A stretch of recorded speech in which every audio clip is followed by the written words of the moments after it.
The sixth meeting of the Special Committee on the situation with regard to the implementation of the Declaration on the Granting of Independence to Colonial Countries and Peoples is called to order.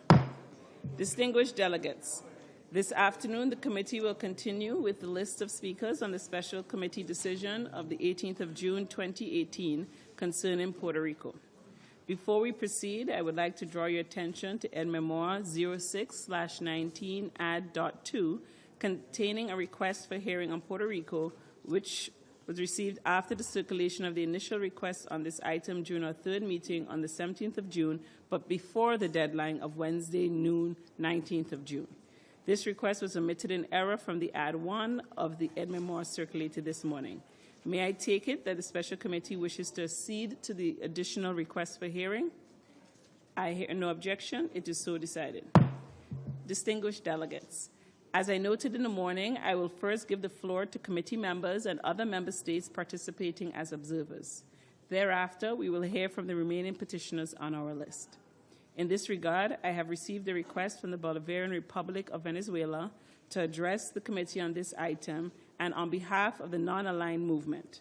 With the consent of the committee and in accordance with its established practice, I now give the floor to His Excellency Ambassador Samuel Moncada, Permanent Representative of the Bolivarian Republic of Venezuela. You have the floor.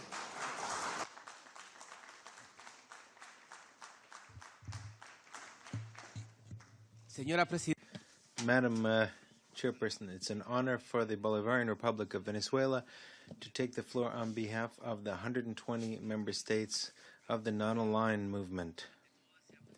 We would like to start by expressing our sincere gratitude to you and the members of the Bureau and the committee for your valuable work. Madam Chairperson, the non-aligned movement reaffirms the right of the Puerto Rican people to self-determination and independence on the basis of Resolution 1540 of 1960 and would like to make an appeal to consider this issue in all its aspects. We'd like to reiterate our support to resolutions regarding Puerto Rico, many of which have been adopted by consensus in the framework of the Special Committee, and we'd like to make an appeal that they be implemented without further delay.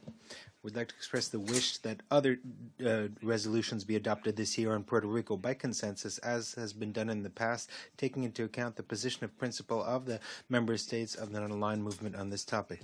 Madam Chair, during the ministerial conference of the interim period of the non-aligned movement in April of 2018, the ministers expressed their concern regarding the current political subordination of the Puerto Rican people that prevents their sovereign decision-making regarding its serious economic and social problems, including the current fiscal crisis, the insolvency of the Puerto Rican government, and the need to restructure the public debt, as well as a humanitarian crisis that has resulted from the impact of Hurricanes Irma and Maria that have aggravated the already serious economic and social problems of the island, consequently increasing the levels of poverty in Puerto Rico from 45 to approximately 60% of the population, and seriously damaging efforts to achieve a sustainable economic development.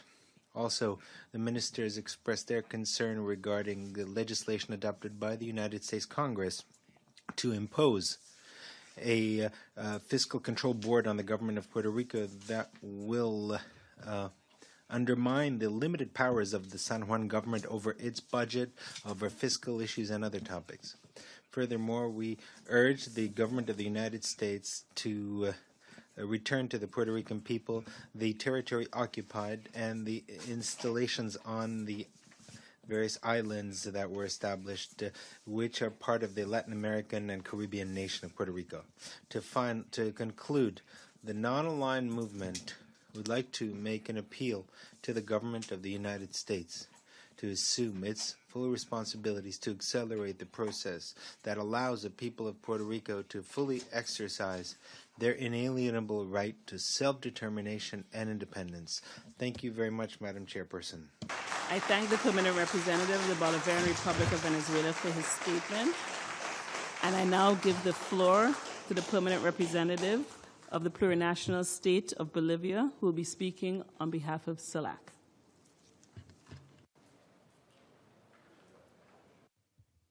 Muchas gracias, señora presidenta. Thank you very much, Madam Chair. It is my honor to participate in this debate on behalf of the community of Latin American and Caribbean states, CELAC.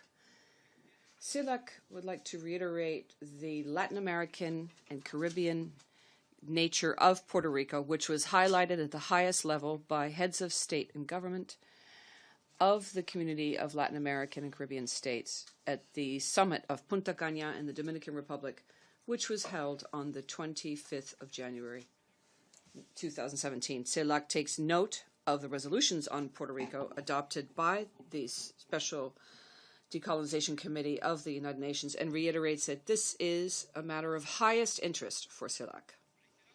We would reiterate the Caribbean and Latin American nature of Puerto Rico, that in taking decisions on Puerto Rico adopted by the Special Committee of the United Nations, we reaffirm that this is a matter of interest to CELAC.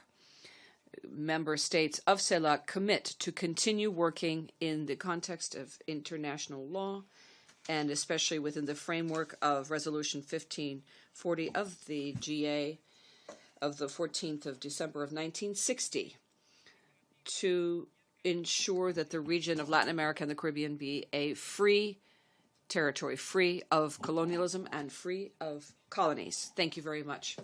And if I may, Madam Chair, to not take the floor twice, I will now make a statement in my national capacity as the plurinational state of Bolivia. Madam Chair, like every year, my country has co-sponsored a resolution as a reaffirmation of its anti-colonialist commitment for the liberation of peoples of the world, and this specific case, the free self-determination of the people of Puerto Rico. Bolivia will continue to clamor against the administrators of the United States of America to, as quickly as possible, without further delay, they initiate the procedures as relevant for Puerto Rico to exercise freely and peacefully exercise its right to independence in keeping with the GA Resolution 1540 and other decisions and resolutions of this committee so that it can, in a sovereign manner, take decisions with regard to meeting its economic, social, and political needs. Finally, Bolivia would call for compliance with the resolution of the General Assembly of the 10th of December 2010, which declares 2010-2020 as the third international decade for the elimination of colonialism, so that the administrators of these territories will fully comply with the special committee to set out a constructive plan of work towards this end. Thank you. I thank the permanent representative of the plurinational state of Bolivia for his statement, and I now give the floor to Cuba.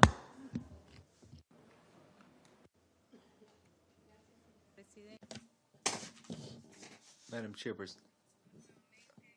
our delegation today has the honor to Carlos Repos Rivera is here with us. He's a fighter for anti-colonialism and for the independence of his people. And he's been he's been in the jail of the United States for 35 years, and that has in no way undermined his determination to fight for the independence of his homeland. Madam Chair, Puerto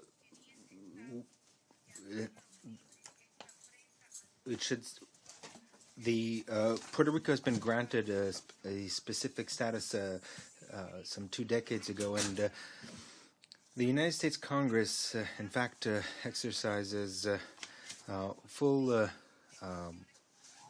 authority over Puerto Rico in such issues as foreign trade, defense, monetary policy, inter alia. This is a policy of colonial domination. The Supreme Court of the United States and even the government has, in fact, sought to hide the fact of their domination, and they stated in 2016 that Puerto Rico does not have the right to its own sovereignty and is fully under the power of Washington. In other words, it's a colonial territory. And on the 6th of November 2012, the people of Puerto Rico, by a majority, expressed their rejection of the current political subordination. However, there has not been any improvement in their political situation. On the 11th of June in 2017, another farce was put together through a so-called consultation on the options of self-determination. The various political forces in Puerto Rico rejected this exercise. Only 23% of voters took part in this referendum, which demonstrated that it wasn't a true legitimate exercise of free determination, since it was not designed to promote decolonization in conformity with Resolution of 1514, Roman 15 of the General Assembly of the United Nations of the 14th of December of 1960. Madam Chair, since our last debate in this committee and to date, the economic and social situation of Puerto Rico has significantly worsened. The country confronts an economy that is in recession, and the public debt is over $72 billion. It's impossible to, in fact, the country has had to significantly sacrifice basic services, education, health, and other. The Fiscal Supervision Board imposed by the government of the United States is a true authority that administers the island and has put into practice draconian measures of control of expenses and austerity, which has a negative impact on the economic growth of the island. The reduction of job opportunities has led to a significant increase in immigration. The income per capita on the island is approximately two-thirds of what it is in the United States. The serious economic situation in Puerto Rico has further worsened after the passage of Hurricanes Irma and Maria in September of 2017. Furthermore, the deficit of public funds and the slow response of the colonial government only deepened the emergency situation and worsened the crisis, leading to huge, massive problems in all aspects of life of the people of Puerto Rico. The colonial power has done nothing to mitigate the tragedy, and they not only demanded reimbursement of the so-called debt, but they also imposed a fiscal reform which, inter alia, has imposed a 20% tax on products from the island, which will make it almost impossible to restore the economy. Madam President, Cuba would like to reaffirm the inalienable right of the Puerto Rican people to free determination and independence in conformity with Resolution 1514, Roman 15 of the General Assembly, and the applicability of the fundamental principles of the aforementioned resolution to the question of Puerto Rico. The definitive solution of the fate of Puerto Rico is not a domestic issue of the United States. It is incumbent on the Special Committee of Decolonization on the United Nations and of the entire international community to consider this matter. This is why the fifth summit of the Community of Latin American and Caribbean States that took place in January of 2017 in the Dominican Republic, where the heads of state and government of the region reiterated the Latin American and Caribbean character of Puerto Rico and took note of the decisions on Puerto Rico adopted by this committee. The non-aligned movement likewise took note. Madam Chair, in the last session of the Decolonization Committee, the representatives of all Puerto Rican sectors, including those who advocate its annexation by the United States, admitted that the colonial situation of Puerto Rico must be resolved urgently and in accordance with the mandate of the United Nations. Cuba is wholeheartedly committed to the free determination and independence of the brethren nation of Puerto Rico, which is based on an unshakable friendship and a profound relationship with deep historical roots of common struggle of over a century. Our nations were born in the Caribbean. We were together we're a mixture of African and Spanish blood, and in 1868, in fact, is when we began our struggle. We began our struggle against Spanish colonialism, and Juan Ruiz Rivera, who was a Puerto Rican general, played a very important role. He accompanied, at the very end of the war, General Antonio Maceo in the so-called protest of Baragua, which was a very courageous gesture that we recall with great pride, that preserved the dignity of Cubans and made it possible to revive the spirit of struggle. And this is not by chance that the Jose Marti, in fact, spoke of this historic relationship between Cubans and Puerto Ricans, nor is it by chance that it was precisely in New York where Puerto Ricans and Cubans who were struggling for the independence of both islands founded on the 22nd of December of 1895 the Puerto Rican section of the Cuban Revolutionary Party. Furthermore, we have in particular incentive of being a land of men and women who have played a very important role in our history, including such people as Hostos Betances, Abisu Campos, Lolita Lebron, Cancela Miranda, Juan Mari Bras, and Filiberto Ojeda.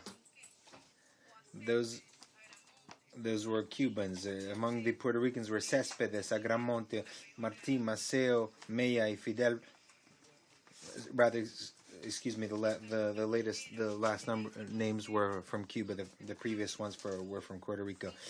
In fact, even our flags are almost identical. It's simply inverting the colors. Madam Chair, over 120 years of colonial domination have not been enough to rob Puerto Rico of its culture, its identity, its language, and its sense of national independence. This by itself demonstrates the fact that the aspiration for independence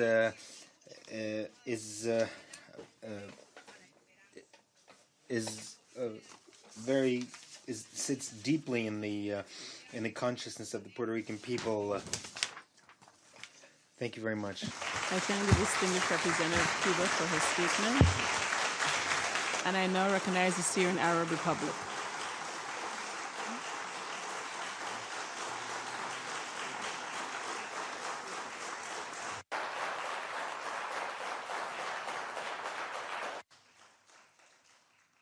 شكرا السيد الرئيس.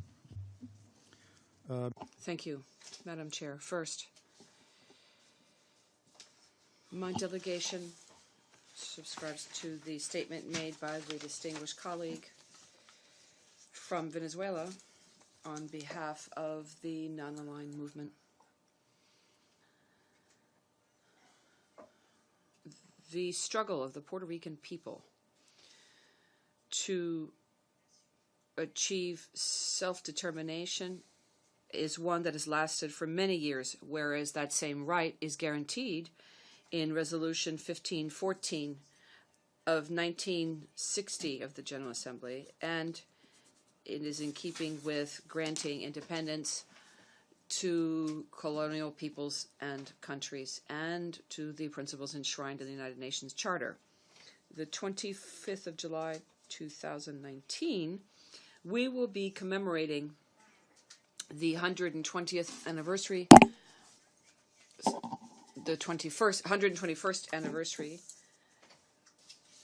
of the United States relationship with Puerto Rico. Moreover, our committee considers and has been considering the matter of Puerto Rico for more than 42 years. And for this period of time, our committee has adopted dozens of resolutions and decisions on the matter, all of which affirm the right of Puerto Rico, an inalienable right to self-determination and independence, in keeping with Resolution 1514 of the General Assembly, which I already referenced.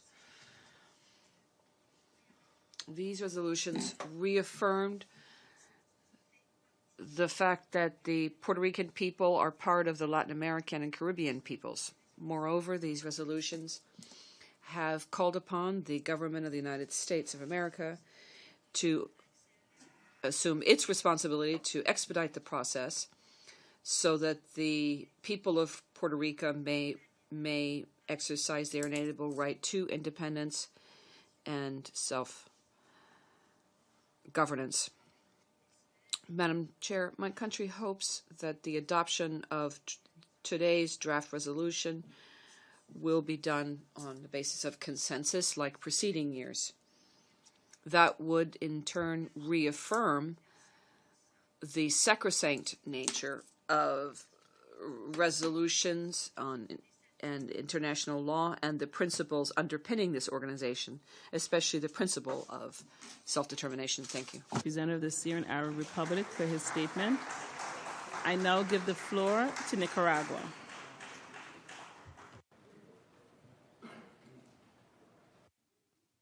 Saludamos la presencia del We greet the President of Opus Rivera, and we would like to express the sympathy of the Nicaraguan people.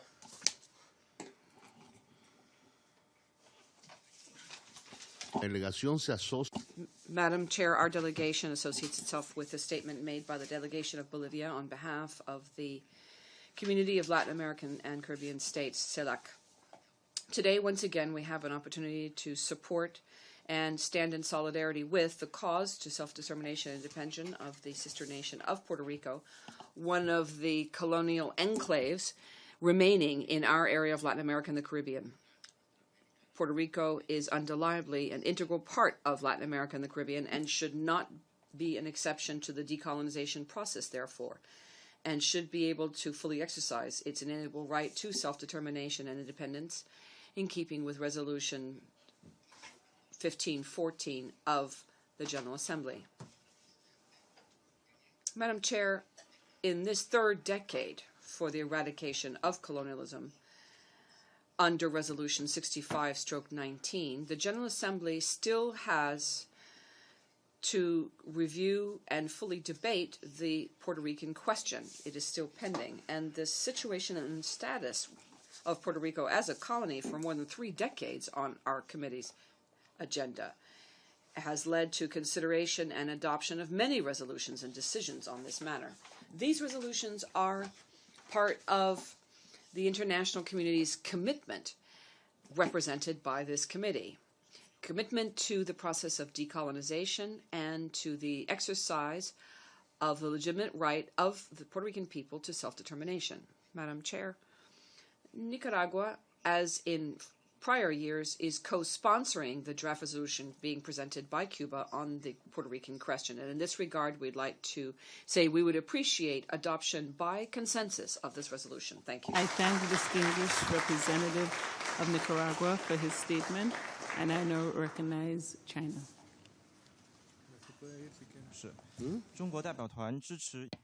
Madam Chair, the Chinese delegation supports the draft resolution tabled by Cuba, and we would like to hope that the adoption will be smooth. Thank you. I thank the distinguished representative of China. Does any other member of the committee or observer delegation wish to take the floor at this time for comments or statements? I recognize Iran. Thank you, Madam Chair. Since this is the first time I am taking the floor, I want to congratulate you for being the chair of this committee. At the outset, I would like to associate my delegation with the statement made by the distinguished representative of Venezuela on behalf of the non-aligned movement. My delegation expresses its full support for the rights of Puerto Rican to self-determination and independence on the basis of General Assembly Resolution 1514. That colonial question had been under consideration by the Special Committee for more than 40 years, with the resolution or decision already adopted by the committee. While welcoming the consensus adoption of those resolutions in those years, over the last decades, we call on the United States to expedite a process that would allow Puerto Ricans to fully exercise their inalienable right to self-determination and independence. It is significant that the resolution this year could be adopted by consensus, which will be a decisive proof of support for Puerto Rican cause. In this regard, I would like to express my delegation full support for the adoption by consensus of that resolution, and again express my delegation for full support for the Puerto Rican to gaining the right to self-determination and independence. Thank you very much. I thank the distinguished representative of the Islamic Republic of Iran. I see no further requests for the floor.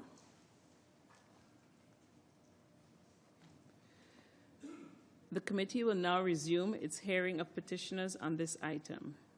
Before we proceed, may I remind all speakers to kindly limit their statements to 5 minutes and to quickly conclude when they see the red light on their microphones flashing to signal that they have 1 minute speaking time remaining. Once a speaker reaches the 5-minute limit, as with this morning, the sound on their microphones will be cut off. Let me emphasize that we are scheduled to conclude the hearings on this item today in accordance with our program of work, and I count on the cooperation of all speakers in this regard.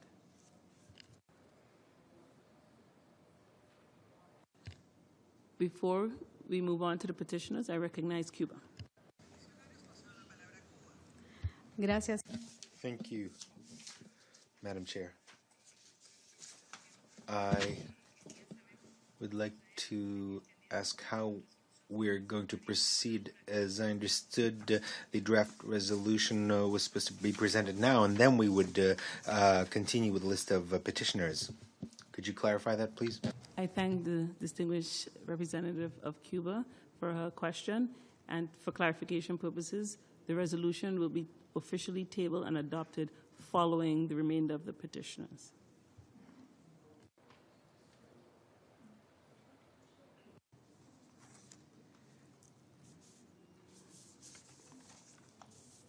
I now invite Mr. Agustin Villa Cordova. You have the floor. Sí. Señora Presidenta.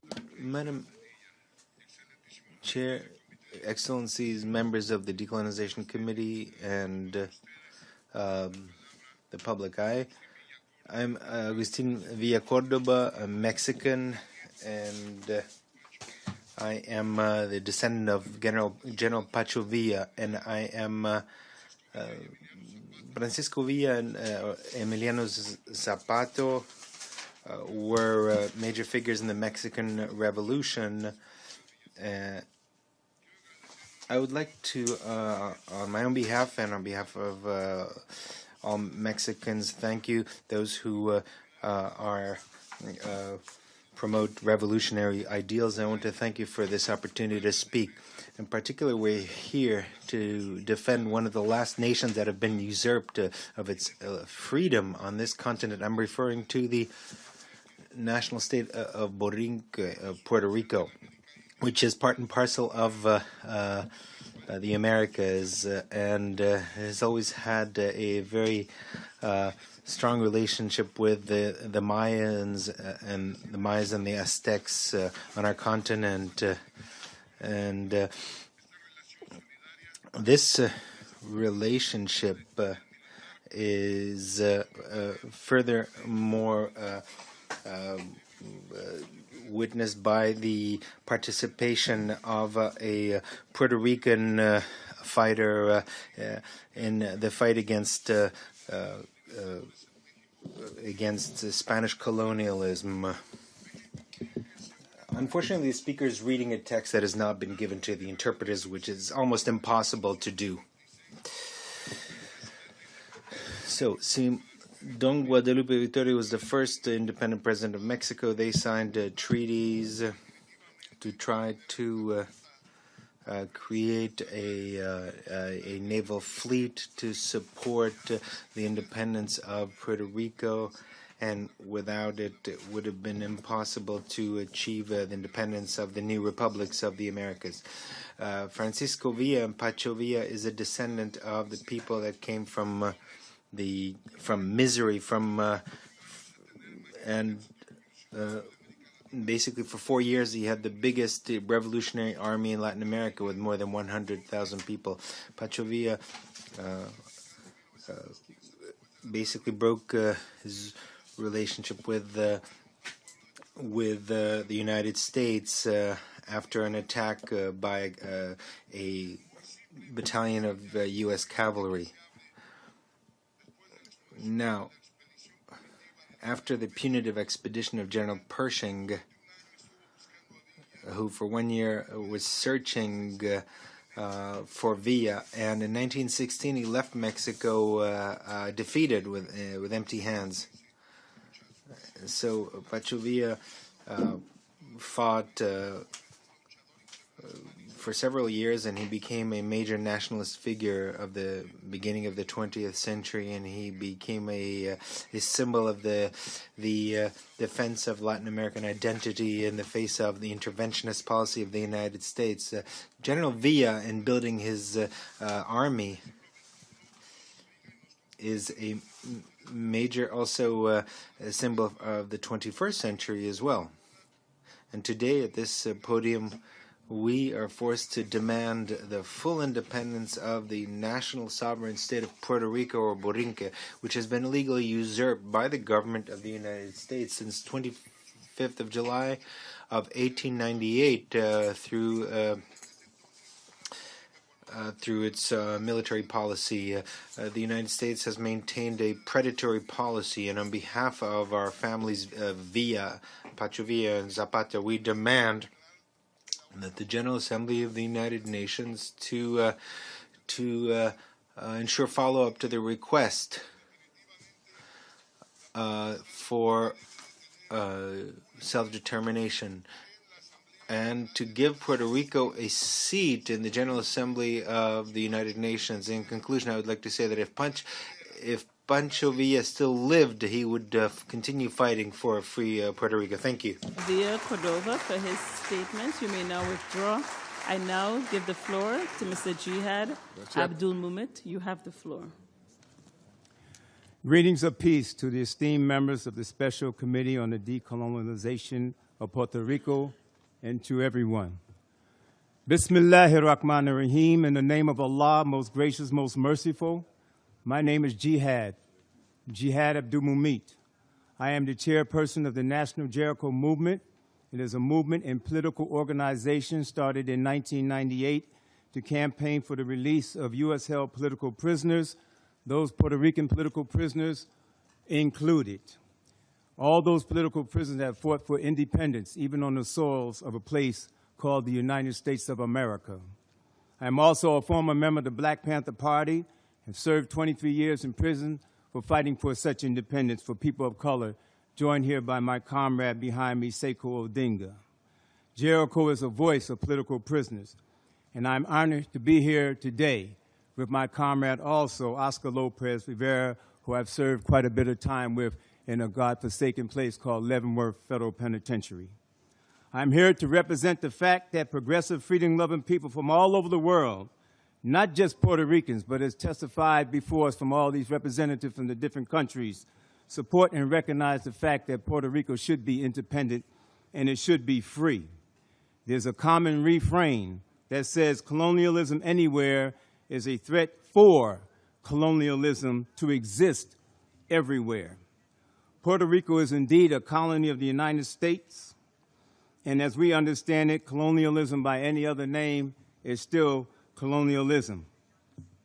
And that is the relationship that the United States has with our brothers and sisters in Puerto Rico. Do not accept the touted concept of citizenship. What Puerto Rican was ever asked or offered the choice of being a U.S. citizen? None. Just like neither were the African slaves that were brought from Africa over here offered such a choice. What Puerto Rican was ever offered the opportunity to gain its independence and decide whether or not it should be a free nation. Just like the African slaves weren't offered that opportunity, because colonizers don't give that choice. They don't give that opportunity. We are all reminded of the image after Hurricane Maria of President Donald Trump going to Puerto Rico and tossing out paper towels to the people. If this does not demonstrate the derogatory and negative, disrespectful relationship of colonizers to the colonized, of the United States to the Puerto Ricans, then we are all blind. But like many forms of oppression, colonialism and its accompanying forms of racism and exploitation, their behavior becomes normalized. And days go by, years go by, and in this case, decades have gone by, and we find ourselves sitting here again in forums such as this, acknowledging the suffering of the Puerto Rican people, hoping and praying that a resolution is passed in a place called the United Nations, in which the United States government has absolutely no respect. But I hope and pray that this committee can take the informed testimonies of all these wonderful people who have come before me and wield the force necessary to compel the General Assembly to once again attempt to place this issue front and center on the world stage so that our Puerto Rican brothers and sisters may gain their independence. And I fear, Madam Chairman, Chair Lady, that if this is not done, then the struggle will continue. Assalamu alaikum. I thank Mr. Abdul-Munib for his statement. You may now withdraw. I now give the floor to Mr. Ramon Estrella. You have the floor. Distinguidos miembros. Distinguished members of the Special Committee, distinguished ambassadors, petitioners, 5 decades have elapsed since the United Nations issued a first resolution condemning colonization of Puerto Rico by the United States. And as a result, its right to establish a state with full autonomy and self-determination was recognized, and those same prerogatives which the majority of nations enjoy who determine their own political, economic, and administrative decisions. The Borinquen claim is very old and was built on the sacrifice of generations of fighters for independence who have never stopped clamoring for all of the rights which were struck down in the fateful Treaty of Paris in 1898, negotiated by the great powers of the world at that time, and as a result left the United States to administer Puerto Rico. Given these arbitrary decisions, which are based on non-recognition of international law, great resistance and sacrifice took place, as led by Emerito Betances and other fighters for independence of his generation, which led to the ultimate Grito de Lares of 1868, which terminated and ended in the autonomy vis-a-vis Spain. And here, in this scenario, which is quite precarious and linked to the world precariousness, we have seen a growing majority position in the United Nations in favor of decolonization of Puerto Rico. But imperialist fundamentalism and colonial fundamentalism turns a deaf ear to this will, despite the fact that it is entirely fair and the majority view. The colonialism of Puerto Rico is a sort of illusion of well-being, but it is false, and we should recall here what happened with Hurricane Maria, which was a natural disaster, which should have been able to convince many of the consigned condition of North American citizens, and not just a euphemism to refer to the oppression by one people of another. The Dominican Republic is a small country, poorly administered and disenfranchised, but we are and we will build the country that we desire without foreign impositions. This has been shown by the fact that it has its own identity, its culture, its cuisines, sports figures, workers, and intellectuals. It is not a country that has failed, despite what has happened in Puerto Rico. And the world has seen that despite what has happened here, all is not clear. There is a sort of multipolar space where the values of democracy, self-determination, and development, as well as diversity, are increasingly a universal value. Who can think in worldwide democracy while we still have hundreds of military bases, occupied territories, and colonized countries in the world? It's enough. We need to continue the fight for these quasi-natural rights to be respected and to be a guarantee so that we can impose justice and reason on the planet. Long live Puerto Rico. Free Puerto Rico. I now give the floor to Mr. Nelson Torres. You have the floor. Is this working? Buenos días. Soy el licenciado Nelson Torres Ríos, profesor en el colegio. I'm a professor from the Bronx. Last year, in the University of Rutgers, I developed an analysis of the relationship between islands, and in particular the relationship of the Puerto Rico and the United States. Now, this case, the case of Puerto Rico, was decided in the beginning of the 20th century. Now, particularly in the Harvard Law School, various issues were discussed, whether the territory and its inhabitants were part of the United States, and whether the federal constitution fully applied on the new territories. In other words, whether the Constitution, in fact, determines the flag. Various academics insisted that the Constitution did not authorize the acquisition of the territory.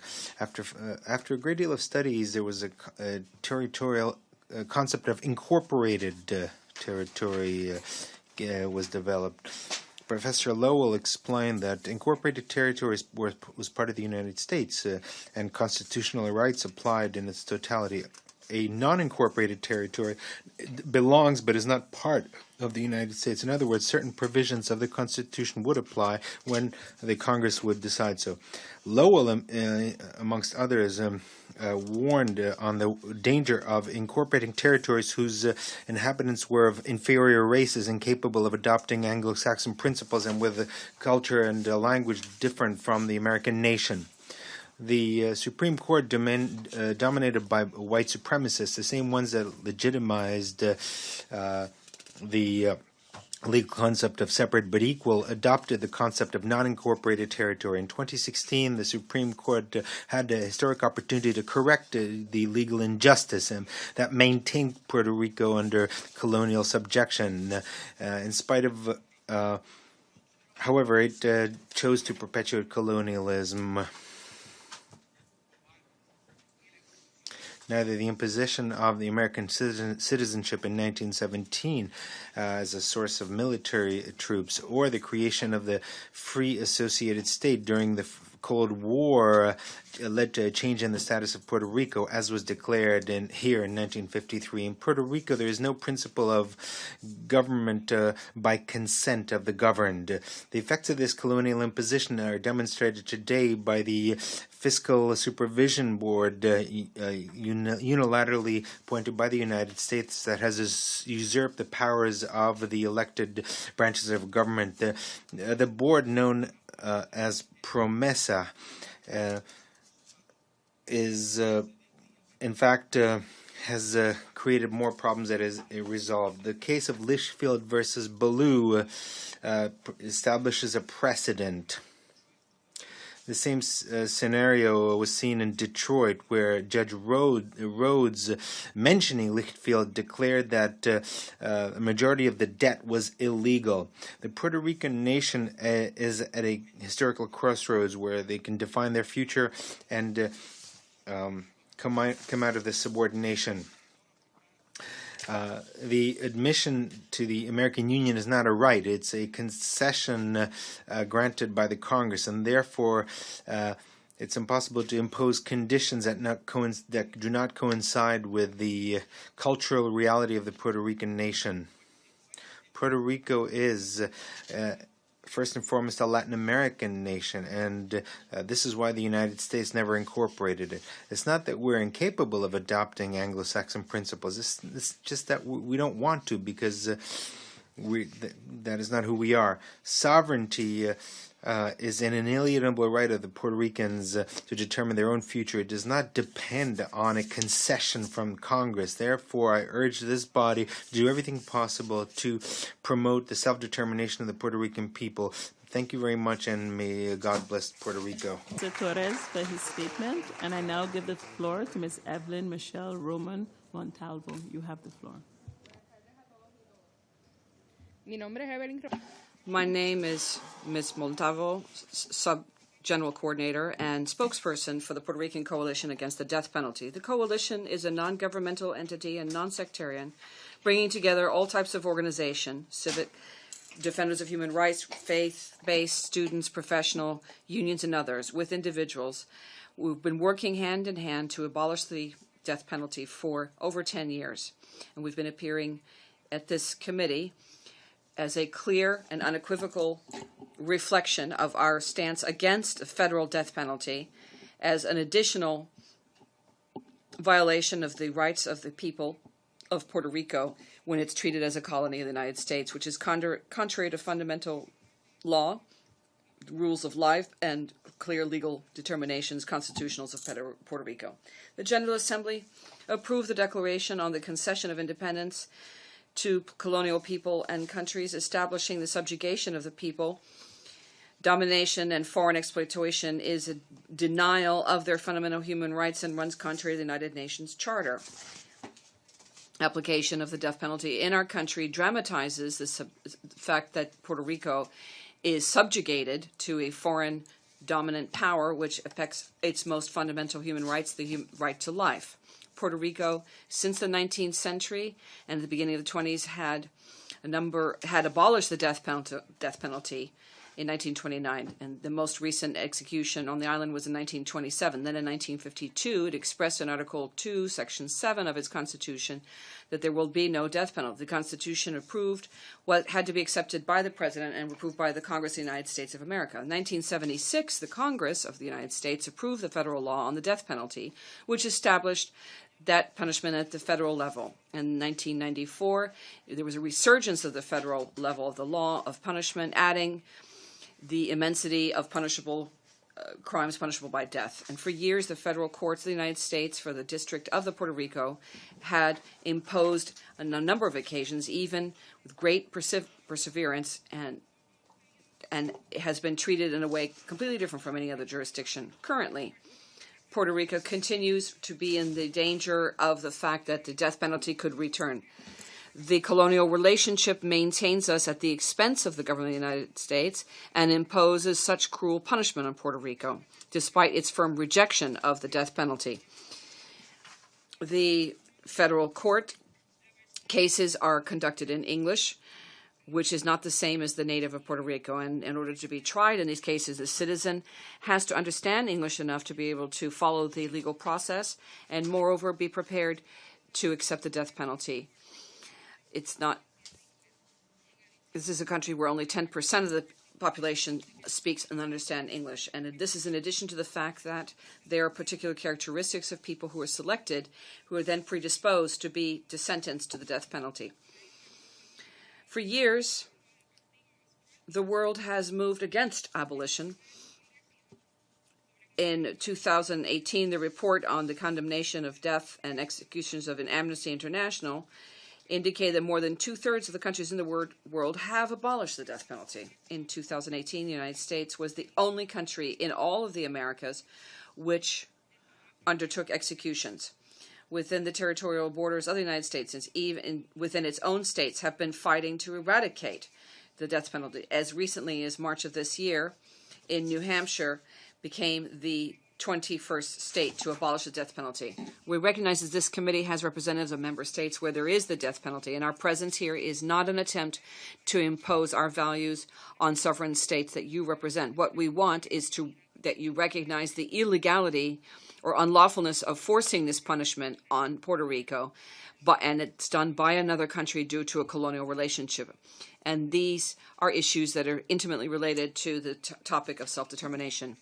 In April of 2019, commemorating the 90th anniversary of the abolition of the death penalty in Puerto Rico, and despite the abolishment of it by express mandate, today we don't see our will being respected. And here we ask the committee to include this in its resolution on Puerto Rico. Thank you. Thank counsel for her statements. You may now withdraw. I now give the floor to Mr. Jose Enrique Melendez. You have the floor. Mi nombre es José Enrique Meléndez. My name is Jose Enrique Melendez, and I'm speaking as a member of the Chamber of Representatives of Puerto Rico.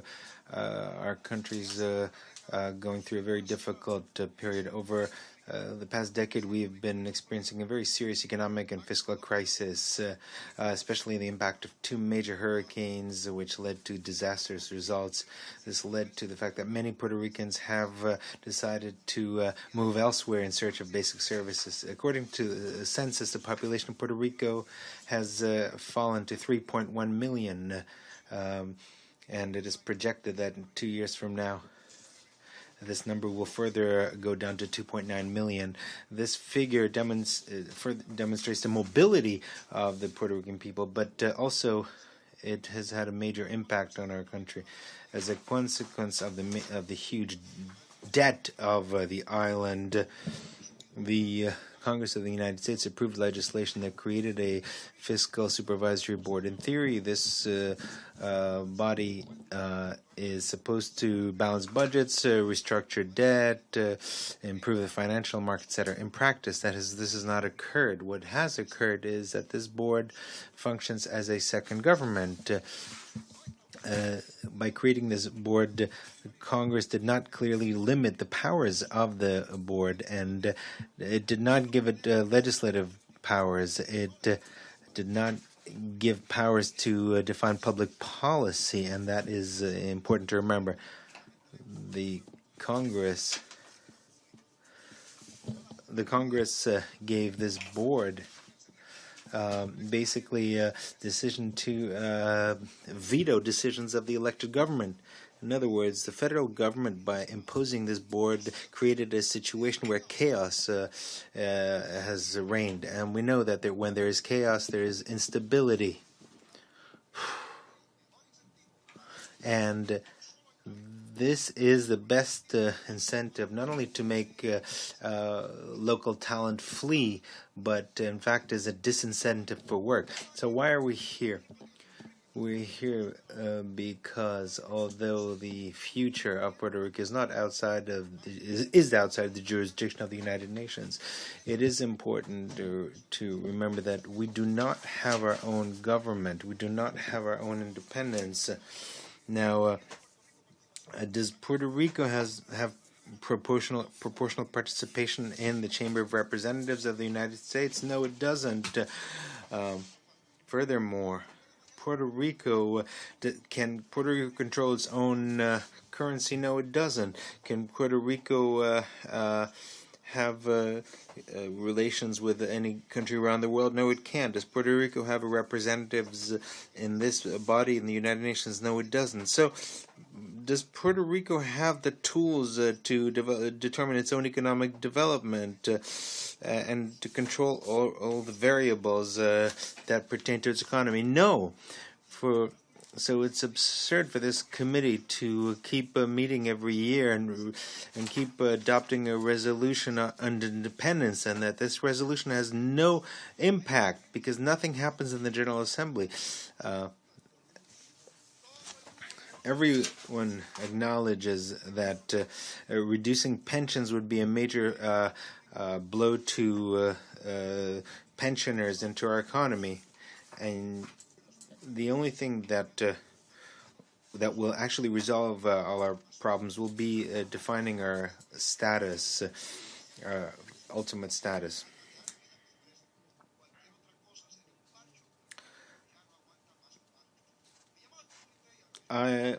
my appeal to this committee and to the United Nations is that you have to understand that a resolution of this committee is not going to resolve anything, even if the General Assembly adopts it. Independence is not the only decolonization measure available, and you know it.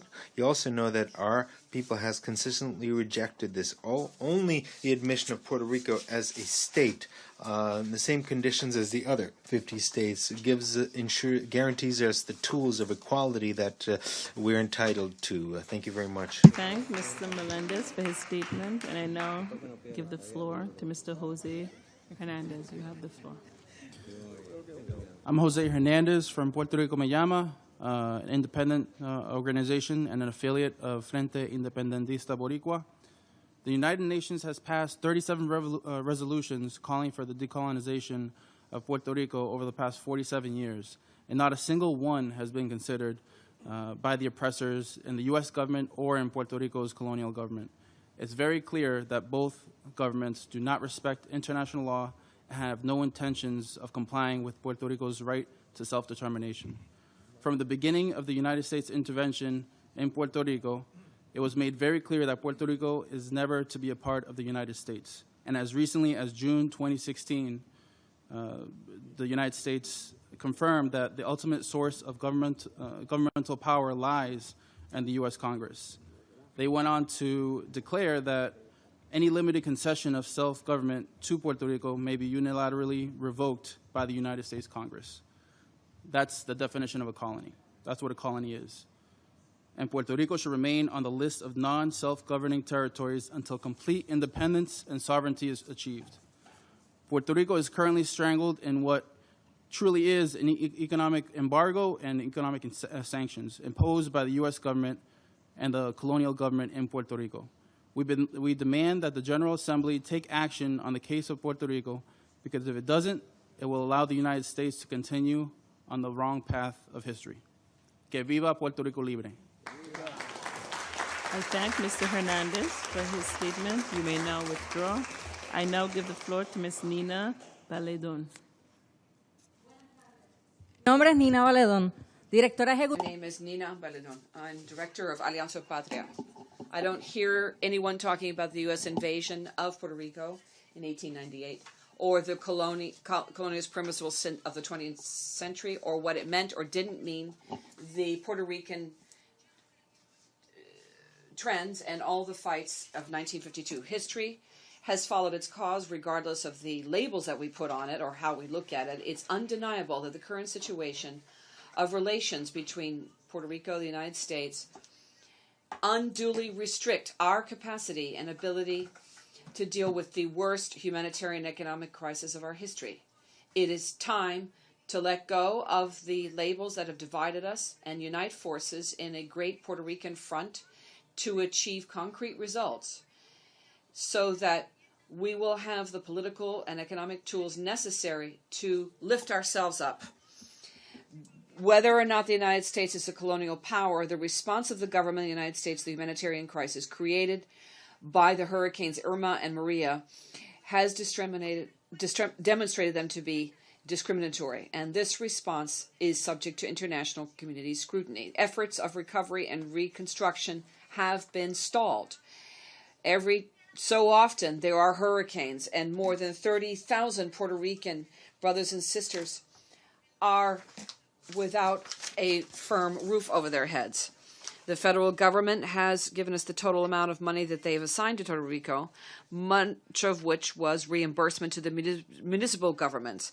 The Humacao district and 10 other towns were precisely where Hurricane Maria entered. The federal government has not reimbursed $44,000 million of the $84 billion requested. In other words, more than 51.91% of the funds requested and assigned. The funds are reimbursement of categories A, B, and C.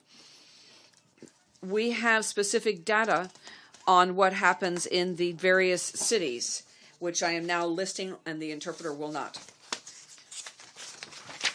Ladies and gentlemen, Madam Chair, these towns are still awaiting the funds which they have a right to build roads and bridges, to have water, to have buildings, basic services. parks, and other things. Now we're facing another season of hurricanes and the danger that brings. And we are still dealing with the fiscal austerity plan imposed by the United States. They're cutting funds for health care, for education, and other basic services. And they want us to undertake the fiscal austerity plan. The board insists in subjugating us economically, and at no time have they dealt with any measures that might strengthen and reactivate our economy. The government of Puerto Rico, directed by Governor Ricardo Rosselló and the New Progressive Party, which were in favor of annexation to the United States, have not articulated any kind of opposition plan. They are actually have fallen prey to corruption and impunity, and their most recent plan to change electoral laws to kidnap democracy in Puerto Rico is what happened. In many cases, they seek to inflate the results of the presidential primaries in order to continue their campaign of disinformation and lies in favor of the statehood. And there in the U.S. Congress, they've found those who will support, once again, a plebiscite which would be exclusive and deceitful. We cannot allow a government that has fallen to continue to hide under the mantle of fighting for status in order to continue pillaging the country. And this is why we ask this committee to speak out loudly on the assembly of the status and on the guarantees and inclusivity that should be in a process for national self-determination. Before a failed government which disdains democracy and a world power which discriminates against us and continues to discriminate against our right to status, we need change to change our strategy. Tell us if we can count with you, count on your support. Recognize Puerto Rico's right to self-determination and recognize that year after year we are cut short.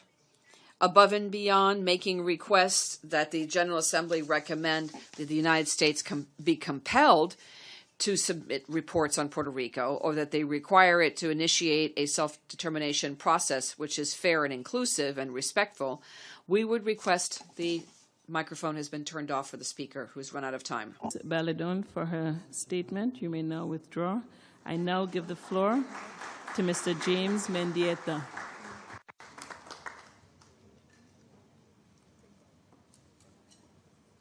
The Honorable Keisha McGuire and all those present. I'm Jaime Mendieta, President of Casa Las Americas, New York.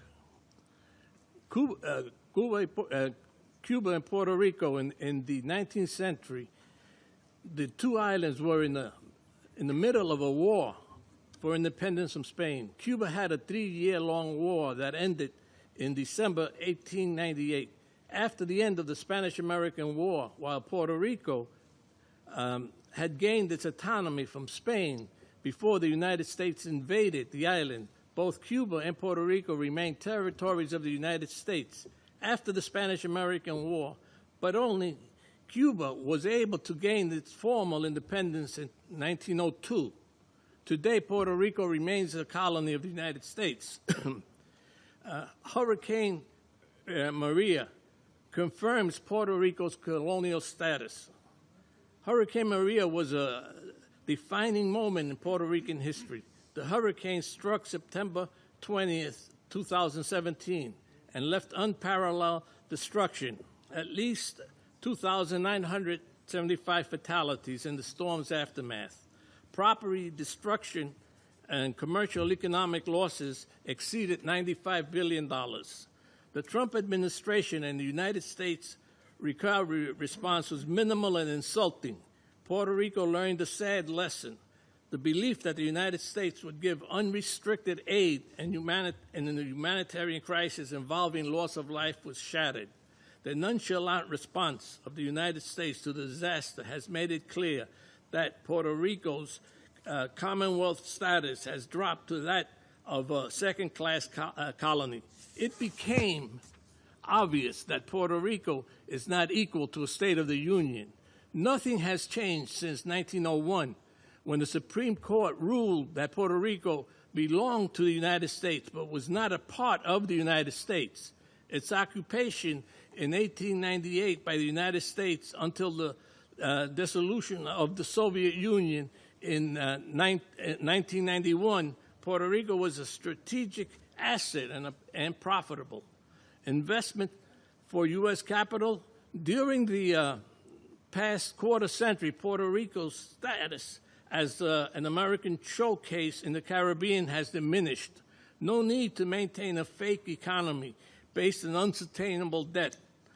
The banks take over, placing the junta not elected by the Puerto Rican people, but imposed by former President Barack Obama, in charge of downsizing the public sector, privatizing Puerto Rican corporations, making changes, transforming Puerto Rico's economy and society, consolidating and privatizing schools, hospitals, public utilities, eliminating worker protection legislation, thus eradicating all vestiges of Puerto Rico's non-colonial status. Repression.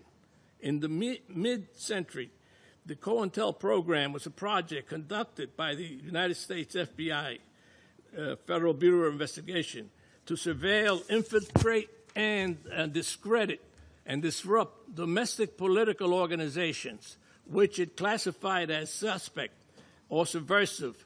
The police documented thousands of extensive carpetas, files, concerning individuals of all social groups, ages. Approximately 75,000 people were listed as under political police surveillance. Historians and critics found that the massive surveillance apparatus was directly, mainly against the Puerto Rican independence movement. Fidel Castro and Cuba's legacy in Puerto Rico. There are few causes closer to Fidel Castro's heart and none more likely to arouse the ire of the country's superpower neighbor. The status of Puerto Rico. Castro considered Cuba and Puerto Rico, two wings of the same bird. As the Puerto Rican poet Lola Rodriguez Etillo put it, they received flowers and bullets in the same heart. Indeed, Castro echoed this line during a secret meeting with U.S. officials in Havana in 1978, calling Cuba and Puerto Rico two islands of the same sea, two daughters of the same history, with a I thank Mr. Mendieta for his statement, and you may now withdraw. I now give the floor to Mr. Hector Bermudez Zenon. You have the floor.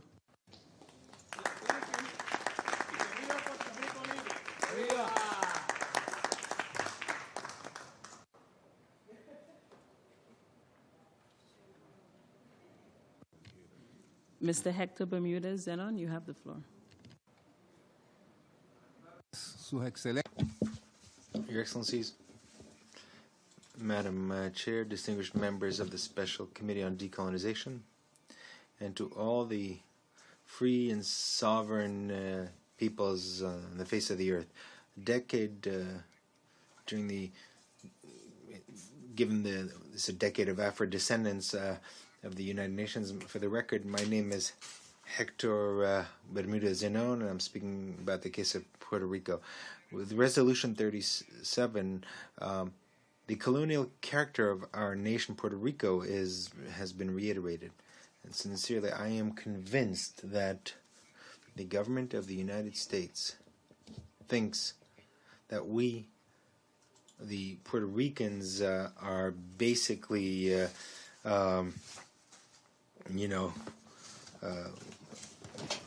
basically not really being are like children, are like incapable of deciding for ourselves.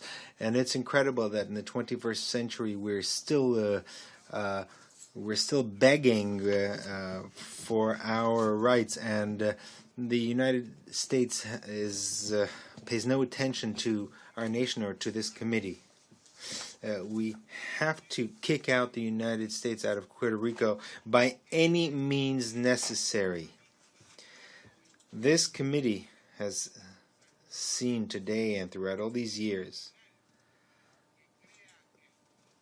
the process of colonialism. All of us here are under colonial domination. Some of us here are more than others. But to be frank with you, we have maintained our dignity, and we cannot allow the United States to continue to treat us as slaves. Slavery in my country ended in 1873, and not even 25 years later, the Navy of the United States invaded us and imposed slavery once again on all Puerto Ricans, on all social economic sectors of the country. And even today, how is it possible that the children of Puerto Rico go and serve in the U.S. Army as cannon fodder, and come back in coffins with the United States flag over them? How can you tell a Puerto Rican mother that their sons are fighting for freedom when in our own country there's no democracy or freedom? When we ourselves are political and economic slaves in the 21st century, there is no way to justify the attitude of the United States regarding Puerto Rico. And frankly, it is incredible how the Stockholm Syndrome has been transformed. In Puerto Rico, money's being collected to erect a statue to Donald Trump, to put it together with other statues of U.S. presidents. These are people who are crazy, who are on their knees, and who are constantly begging every year. I represent ancestors who have been fighting for freedom for over 400 years, and we have maintained our dignity and our decorum. And we are not ready to see the United States continue to usurp the rights of all Puerto Ricans to free determination and to independence. This committee cannot continue to keep losing its time, cannot continue to just do nothing. The United States don't respect us or you. So we have to shake up this institution. The United States created this institution precisely to maintain peace. Trump or his government do not know the words of Benito Juarez. Among men, just as among nations, the respect of the rights of others is a synonym of peace, and the peace of Latin America and Puerto Rico is being usurped by the United States ever since they invaded us in 1898, and even today, we cannot vote or have representation because if they declare war or send troops to war, we don't have the right to have a say. Mr. Bermudez Zenon for his statement. You may now withdraw. I now give the floor to Mr. Gerardo Lugo Segarra. You have the floor. Señora Presidenta.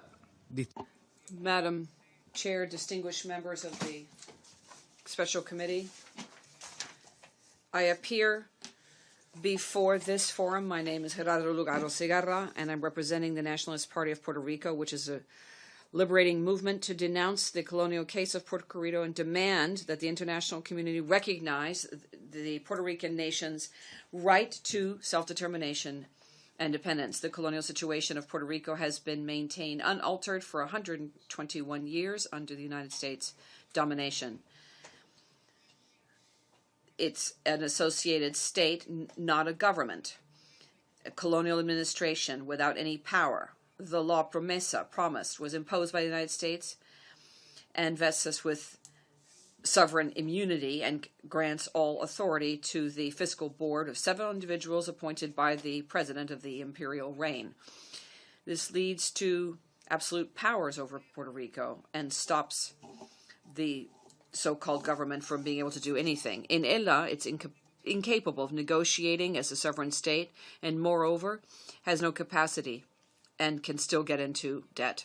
The only power it has is to get into further debt. And the giant, the United States, dominates everything. And we would affirm that our debt is not ours. It's the imperial power who invaded us who owes it. And their debt is unreimbursable. Their projects, such as HARP, show the military importance that Puerto Rico continues to have for them. 25% of the national territory is used as an atomic storehouse for their various military practices. And this is why they make us massively to immigrate to the United States. The plan of eliminating the native population is clear. And all they need to do is completely obliterate us to totally own this house. The militants of the Nationalist Party of Puerto Rico have been suffering persecution, torture, prison, and assassination. And we want to say that we are the party of the masses. We would like to say that, but the truth is that's not the case. We are a small group of survivors that have resisted for almost 100 years. We've survived criminalization of patriotism, imperial terrorism, and the fear of freedom, which is part of the mindset of being colonized. And we understand that our only way to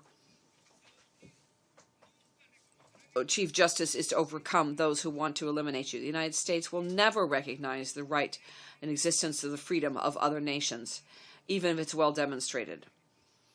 They believe that they have some sort of divine mandate to use or eliminate and benefit from or leverage whatever they want. They say that they decide who they're going to trade with, who they're going to attack, who they're going to eliminate. They decide.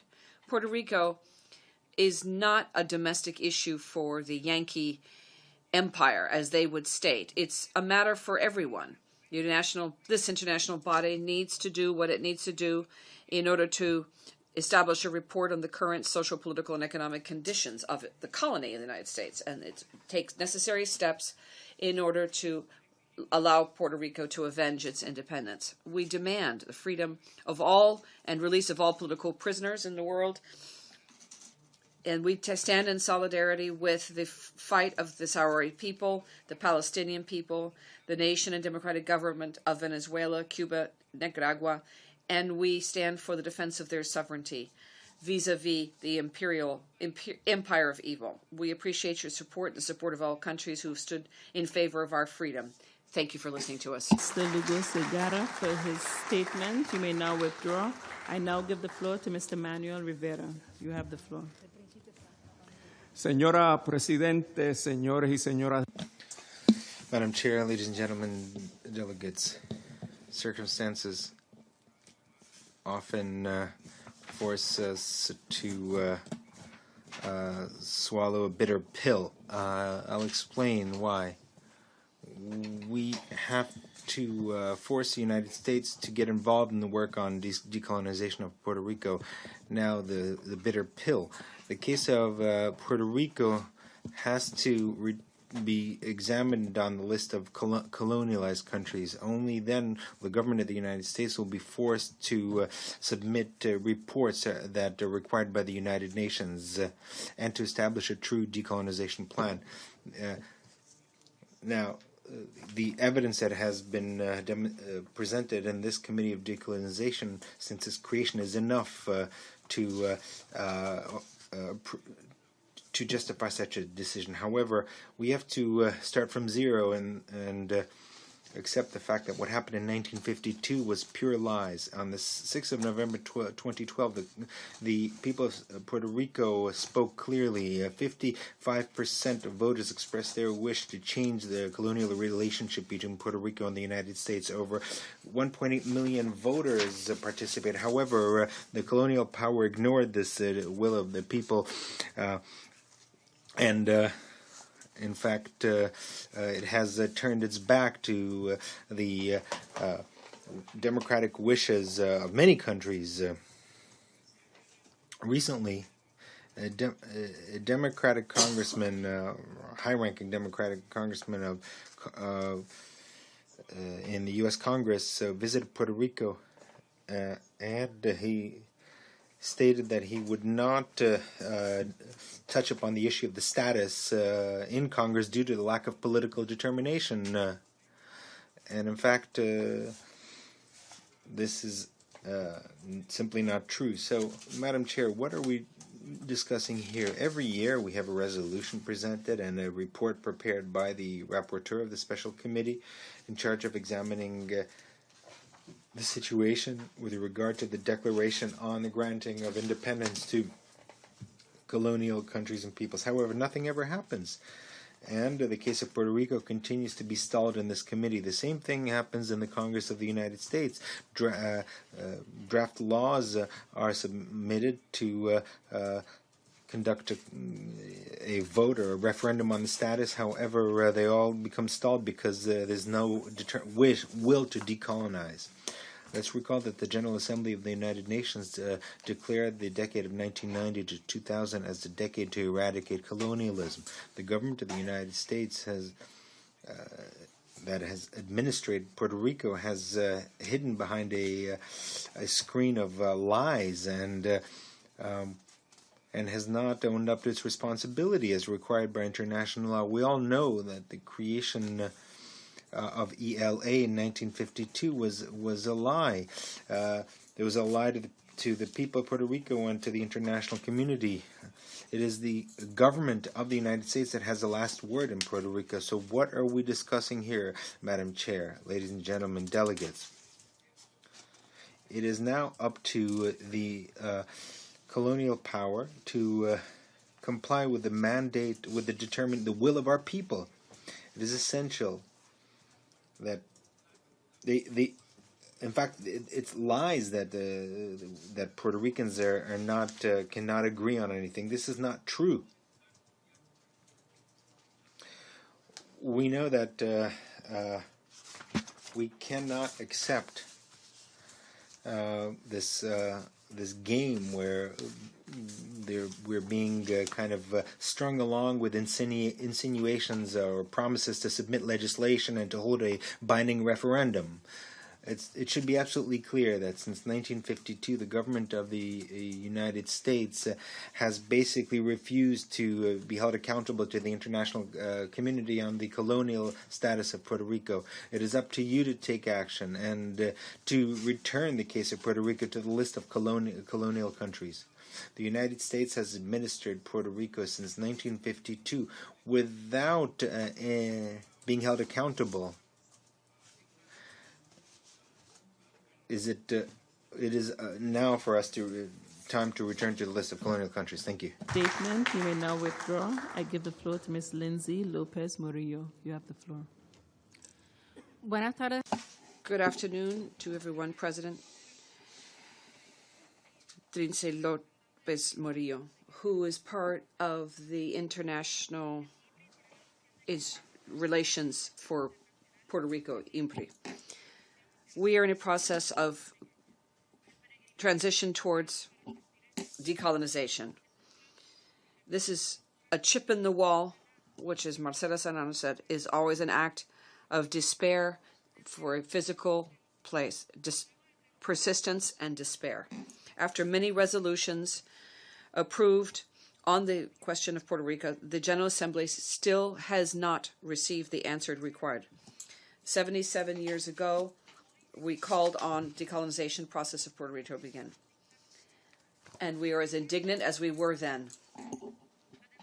The determination of the United States, along with decisions handed down by Congress and the president of that country, make Puerto Rico a colonial hostage since 1948. It reflects the failure of 1952 for the United Nations to exclude Puerto Rico as non-autonomous territories and make it look like Puerto Rico had power over its internal affairs. As a result of not overseeing non-autonomous territories, the United Nations has before it the consequences of a political, social, and humanitarian disaster. The General Assembly should have doubts about its commitment to the pillar of defending and demanding freedom of self-determination. it has not followed through on the consistent demands of this committee that the General Assembly review the question of Puerto Rico. There are legal and pending political issues which are obstacles to us demanding decolonization. The political condition of our country was rejected in 2012. Moreover, the United States has expressed that Puerto Rico should continue subject to a territory of the United States. And after the approval by the North American Congress in 1952 of the Constitution of Puerto Rico, the territory never enjoyed any powers outside the full powers of the United States Congress. Perhaps the most clear expression of colonization was the so-called promise that has 7 people and a board who are selected by the United States to run the country. They select who will be running the country, imposes severe political measures and austerity as they're bleeding public education, including university education, and are increasing economic inequality. Philip Oster, an independent rapporteur of the United Nations on Extreme Poverty and Human Rights, said in his report to the Human Rights Council that given the Sanchez Valle case, we see all doubts dispelled as to whether or not Puerto Rico is an autonomous territory. Moreover, the international community has expressed on a number of occasions that Puerto Rico had an inalienable right to self-determination as a Latin American Caribbean country under Resolution 1514. We appreciate the statements in solidarity of COPAD, CELAC, the International Socialist Council, and the Assembly of Puerto Rico, and the Assembly of Peoples of the Caribbean. And we would request that this committee, with all of its force, it work on the matter of Puerto Rico so that it becomes something to be reviewed by the General Assembly and bring it in line with the Charter of the United Nations, Chapter 11, 12, and 13, and resolutions of 1960 and the resolution of 1966, the Civil and Political Rights Covenant. We request the government of the United States to deliver within at least 2 months annual reports that they should have been doing as an administrator of a non-autonomous territory, and recognize that the process between 1950 and 1952 doesn't change anything with regard to the political situation now, in that it is a colonial territory. And we would ask the chair of this special committee of the United Nations on decolonization and all other international bodies concerned, including the Inter-American Human Rights Committee, to comply with their pertinent resolutions on Puerto Rico's right to self-determination under international law and the 37 resolutions that were approved. I thank Ms. Murillo for your statement. You may now withdraw. And I give the floor to Mr. John Melendez Rivera. You have the floor.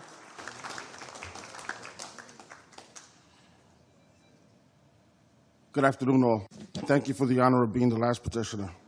Last night at approximately 9 p.m., against the backdrop of the United Nations and on its walls, Frente Independentista Boricua, Frente, projected images calling for an immediate end to colonization, and we reiterated the unequivocal call for independence.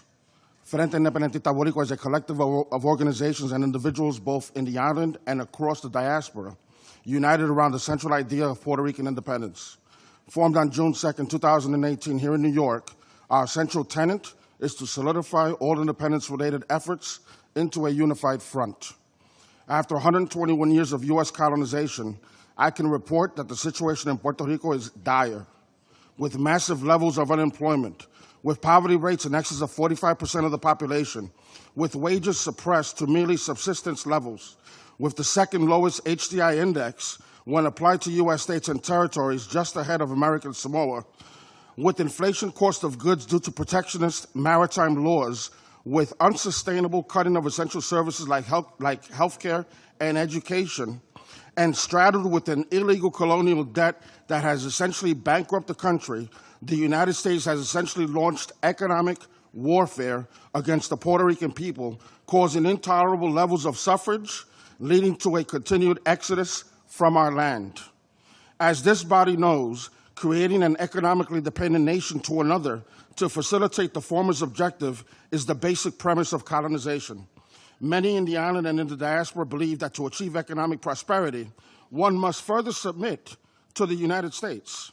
We must hand over our lands, become a state, and hope the U.S. Anglo-majority will treat us well. This language dates back to the U.S. insular cases, racist Supreme Court decisions that have shaped the U.S.-Puerto Rico relationship for these 120 years. Of course, the U.S. would rather keep the existing colonial relationship intact and only facilitate the statehood process once there's an Anglo-majority in the island. This depopulation and repopulation effort are exactly what we are experiencing today and is a core principle of colonization. As an independence front, we know that the only way forward is through independence. Independence is not just a moral imperative, but also the human right as recognized by all civilized nations from across the globe. While independentistas have faced repression both by the local colonial Puerto Rican government, as evidenced by the adaptation of the gag law in effect from 1948 to 1957, when it was illegal to speak of independence or even possess a Puerto Rican flag, and the United States government, who uses repressive tactics, including intimidation and murder, as evidenced by the killing of Filiberto Ojeda Rios in 2005 in his home, we know we will prevail because our fight is moral, our cause is just, and our people are valiant. The United Nations failed the Puerto Rican people in 1952 when you believe Puerto Rico was given self-autonomy due to the adaptation of a bogus constitution. We urge you not to fail us again as our fight for Puerto Rican independence ensues. I would like to thank the distinguished representatives from the following countries for their support: Cuba, Venezuela, Bolivia, Iran, China, Syria, Mexico, and any and all nations who support Puerto Rican independence. Thank you. I thank Mr. Melendez-Rivera for his statement. You may now withdraw. Distinguished delegates, we have now heard from the last speaker on our list. On behalf of the Special Committee, I would like to thank all petitioners who appeared before the committee today. Distinguished delegates, I now draw the attention of members of the committee to the text of a draft resolution contained in document A/AC.109/2019/L.7, entitled Special Committee Decision of 18 June 2018 concerning Puerto Rico, as well as the report on this item prepared by the rapporteur of the committee, contained in document A/AC.109/2019/L13. I now give the floor to the representative of Cuba to introduce draft resolution L7. You have the floor, Ambassador.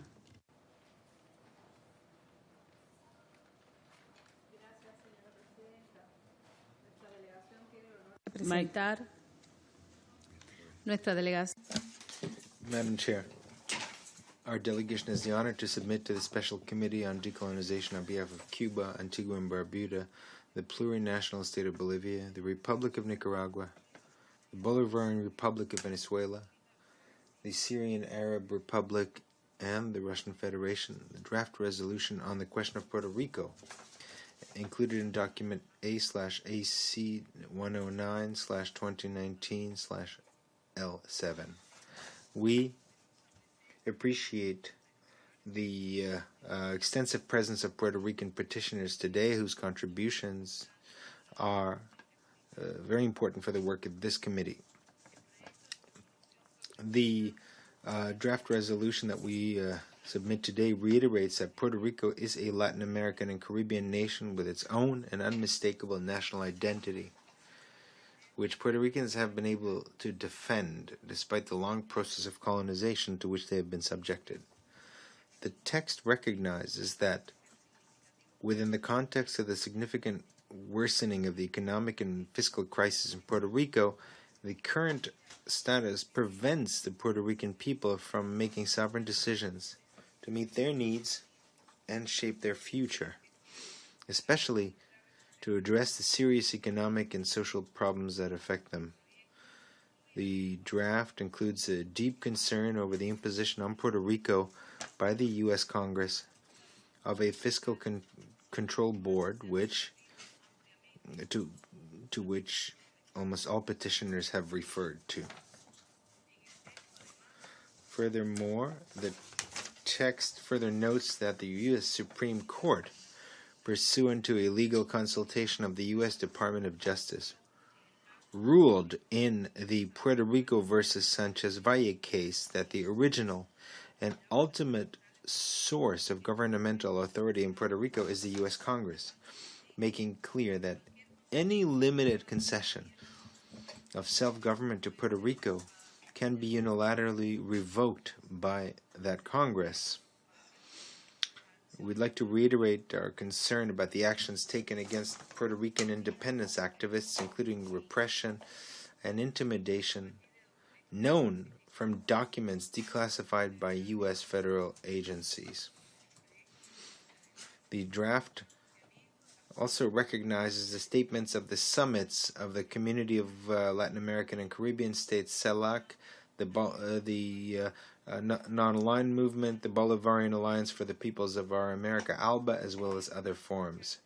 I would like to take this opportunity to convey our appreciation to His Excellency Ambassador Bashar Jafari, Permanent Representative of the Syrian Arab Republic and Rapporteur of the Special Committee on Decolonization, as well as to the Secretariat of the Committee for the comprehensive, detailed, and useful report presented on the question of Puerto Rico, of which note is taken with satisfaction in the draft resolution.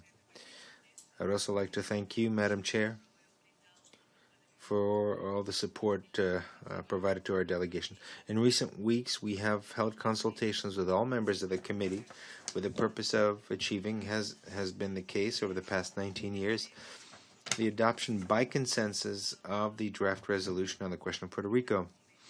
We are convinced that the adoption of the text with the support of all the members of the committee at this very important juncture for the cause of decolonization is the most effective contribution that this body can make to the just cause of the people of Puerto Rico in their unwavering struggle for their right to self-determination. Thank you very much. I thank the distinguished representative of Cuba for her statement and for the introduction of the draft resolution L7. I now give the floor to those committee members who may wish to make statements of a general nature or to explain their position before we take action on this draft. I see no request for the floor.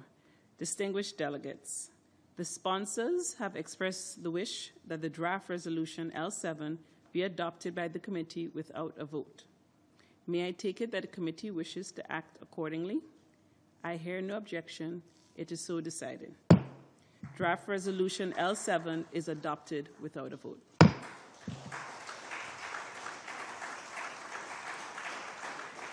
I shall now give the floor to those committee members wishing to explain their position after action on draft resolution L7. Does any member of the committee wish to take the floor in that regard?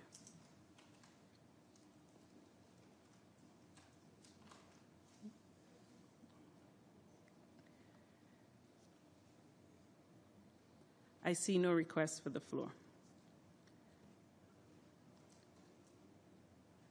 The next meeting of the committee will be held tomorrow at 10 a.m. sharp. But before I get to that announcement, I would first say that the committee has concluded its consideration of the item entitled Special Committee Decision of 18 June 2018 concerning Puerto Rico, hearing of petitioners. The next meeting of the committee will be held tomorrow at 10 a.m. sharp in this conference room. As is customary, the program will be announced in the journal tomorrow. The meeting is adjourned.